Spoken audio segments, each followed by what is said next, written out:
mecece lokaci ne kaɗan.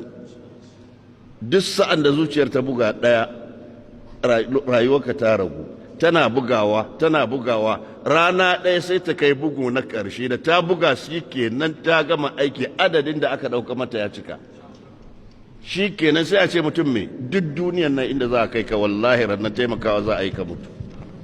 Da zaran ka mutu duk abin da ka tara ɗin nan ka yi hasarar sufa, gidajen da dukiyar da menene duk ka yi hasararsu. Ka je ina, ka je inda ba ka da ajiya, ka je inda kake faɗa da shi lahira, ba ka da ajiya, baka tare da makan komai ba, shine khasirar duniya wal akhira wa zalika huwa al-khusran al-mubin. Kada ka taba jin haushin su wai don sun tara kudi mai yawa, wallahi kana da karancin imani. Kai duk sa'an da mutum ke ta, in Allah na tare da kai don Allah mai ka rasa a duniya. Duk wanda Allah ke tare da shi yana tare da Allah mai rasa a duniya. Duk wanda Allah ba shi tare da shi mai samu, hasara ya tara maka shi. To amma karancin imanin, yadda ake karantar da kai ba a karantar da kai yadda imanin ka zai karfi. Ana karantar da kai ne hayaniya da rigima, da rikici da rigima. Ana karantar da kai ana fada da wannan kungiya, ana fada da wannan kungiya, shikenan ba yanda zaka samu tarbiyyar da za ta saka huta, zuciyarka ta natsu ta samu imani. Wallahi duk wanda Allah ke tare da shi bai rasa komai ba duniya da lahira. Duk wanda Allah ba shi tare da shi wallahi bai samu komai ba. Wannan mas'alar ita ce manya-manyan annaba manzannai suka kai. Fir'auna jabberi ne, ga sojoji, ga manya-manyan makaman kare dangi, ga komai da komai. Ya biyo zuwa suka biyo wa annabi Musa. Mutanen annabi Musa da kansu sai da hankalin su ta suka ce inna da mudrakuna. Me suka ce? Me suka faɗa? Su mutanen annabi Musa. Inna harfu tauki la mudrakuna, tabbas tun daga sunan annabi Musa ya ce kalla inna ma'iya rabbi sayahdini. Kalla, wannan kalimatin da ka fahimce ta da ka huta.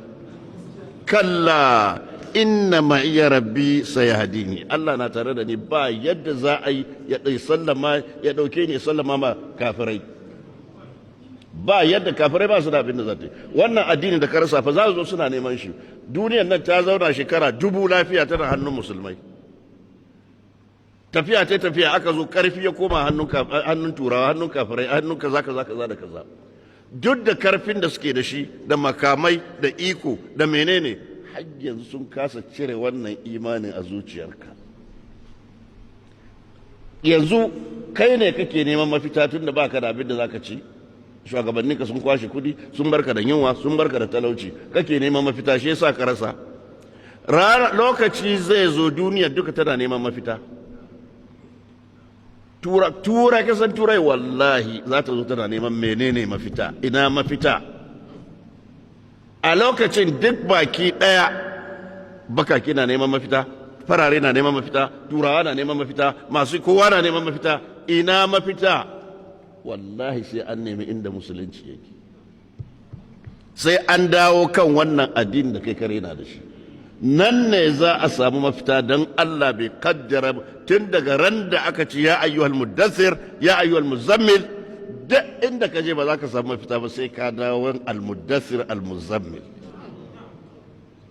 Duk inda aka je wallahi turawa da kowa da kuma da kayansu da kwarewa da komai sai su zo suna neman mafita. Tunda matsalar ta fara tayar musu da hankali tun yanzu. Duk abin da suke ci sai ga nan an samu musu kaza, wannan ya zo da mota ya take mutane, wannan tashin hankali, sun yi taro, duk dabarar da za su yi sai ka kuma sun samu kansu cikin wani hali. To zai zo ya kewaye kowa, ya hada da kowa, to sa'an nan kowa in ka ga matsala tana damun ka ko ni ko menene, to ni da kai suke damu, in ta damu kowa zai zo ya manta da abin da ke hannun shi. Ina mafita ake nema? Mafita kuma na hannuwa, tana ina mafita yake? Yana cikin addinin musulunci. Sai an zo ana neman ina addinin shari'ar musulunci ita ce mafita.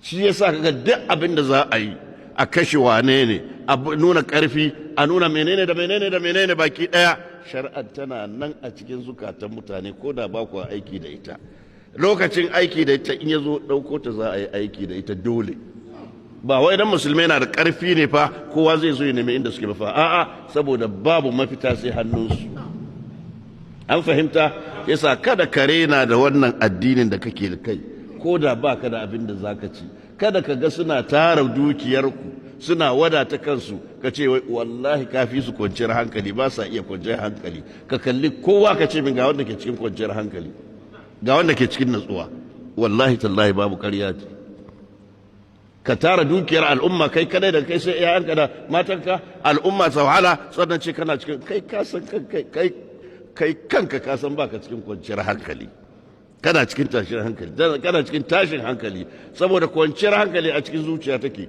zuciyar kuma me yake bata kwanciyar hankali allazina amanu wa tatma'innu qulubuhum bi zikrillah ala bi zikrillah tatma'innul qulub ai mun bayyana ma'ana zikirullah ko isa la yaghurrannaka taqallubul ladina kafaru fil bilad mata'un thumma shikenan sayyidina abubakar yace manzo Allah sallallahu alaihi wasallam da dayan su ya sun kuyar da kanshi ya duba wurin kafan shi da ya gamu manzo Allah ce ma baluka bisnaini Allahu salisuhuma ka kulla alaka tsakaninka da Allah da'iman kana tare da Allah Allah yana tare da kai manta da duniya manta da kowa duk wanda zai yaje ya tayi Allah zai kare ka inna ma ya rabbi sayahdini shi yasa me yake suka mu wahala tanakudi mana mutane baki daya kashi uku ne muminai ba tanakudi al'amarin su yake haka yake tafiya abinda harshe ya fada haka yake cikin zuciya abinda ke cikin zuciya shi harshe ya fada shi yasa muminai sai su huta ba su da jayayya ba su da tawaye a cikin zuciyarsu kafirai su ma a mantakin su ba su da tanakudi a'a zuciyar ta ce a'a harshe ya ce a'a ba shi kenan ba ina ake samun wahala da tanakudi munafikai idza ja'aka almunafiquna qalu to ka gani ko wallahu ka gani ko sai su faɗa da harshen su kuma sun san zuciyarsu babu shi a ciki to shi yasa da'iman a cikin tsoro suke abinda zuciyar